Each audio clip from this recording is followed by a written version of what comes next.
Deep in the heart of West Africa, a battle is raging. It's not a war fought with guns and armies, but with excavators and desperation. This is the story of Ghana's sacred earth, and the relentless fight to save it from the devastating scourge of illegal mining, a practice known locally as galamsey. For generations, Ghana was called the Gold Coast, a land of immense mineral wealth. Gold is woven into the very fabric of its culture and history. But today, this blessing has become a curse. Illegal mining is tearing the country apart, poisoning its rivers, destroying its forests, and threatening the very future of its people. The images are heartbreaking. Once pristine rivers like the Pra, the Ankabra, and the Birim, which provided drinking water and livelihoods for millions, now run thick with mud and chemicals like mercury and cyanide. Vast stretches of lush cocoa farms, the backbone of Ghana's economy, have been turned into toxic moonscapes, pockmarked with abandoned pits. The human cost is just as severe. Communities are fractured, lives are lost in collapsing mining pits, and a generation of young people is lured away from education and stable work by the false promise of quick riches. This crisis reached a boiling point, forcing the government to declare a full-scale war on galamsey. Leading the charge is Ghana's president, Nana, who famously put his presidency on the line, declaring he would rather fight illegal mining than be real. It was a bold, unprecedented move. The government launched Operation Vanguard, a joint military and police task force deployed to the worst-hit regions. Their mission, to flush out illegal miners, seize their equipment, and restore order to the mining sector. We saw dramatic scenes of excavators being confiscated and even burned on site. A controversial tactic the government argued was necessary to prevent the machines from simply being moved to another illegal site. The crackdown was swift and widespread.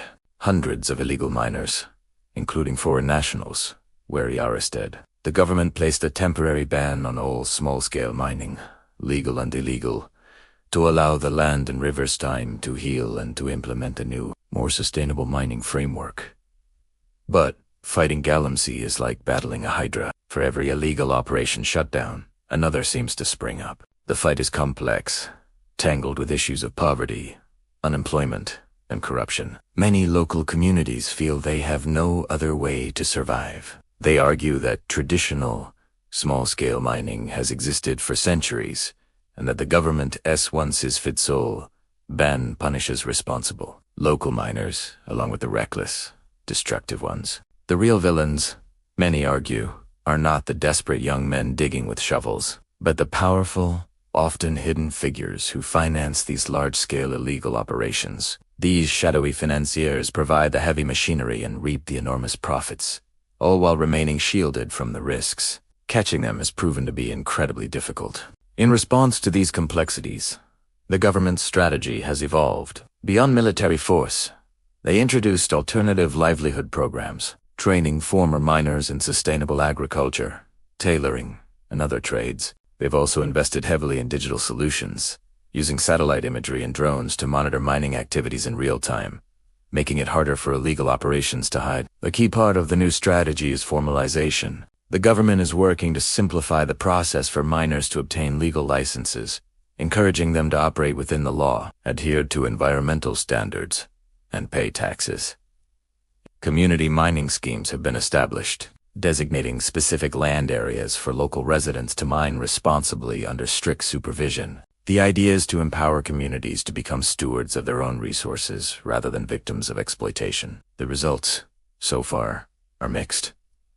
There are signs of hope. Some rivers are slowly beginning to show signs of recovery. The national conversation has shifted dramatically, with environmental protection now at the forefront of public discourse. Media outlets and civil society groups are playing a crucial role, tirelessly exposing illegal activities and holding leaders accountable.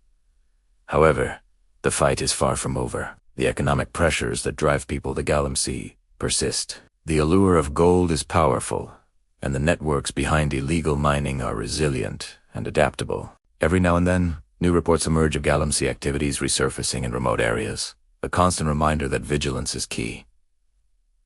This isn't just Ghana's problem. The illegal gold trade is a global issue, with much of the gold ending up in international markets, laundered into the legitimate supply chain. That means consumers, jewelers, and tech companies around the world have a role to play in demanding responsibly sourced gold. The story of Ghana's war on Galamsey is a powerful lesson for the world. It's a story of a nation fighting to reclaim its soul, to balance economic need with environmental survival. It is a testament to the fact that our planet's most precious resource is gold buried in the ground, but the clean water, fertile land, and healthy forests that sustain life itself. The battle for Ghana's sacred earth continues, and the world is watching. Thanks for watching. If you found this story important, please like, share, and subscribe for more deep dives into the issues shaping our world.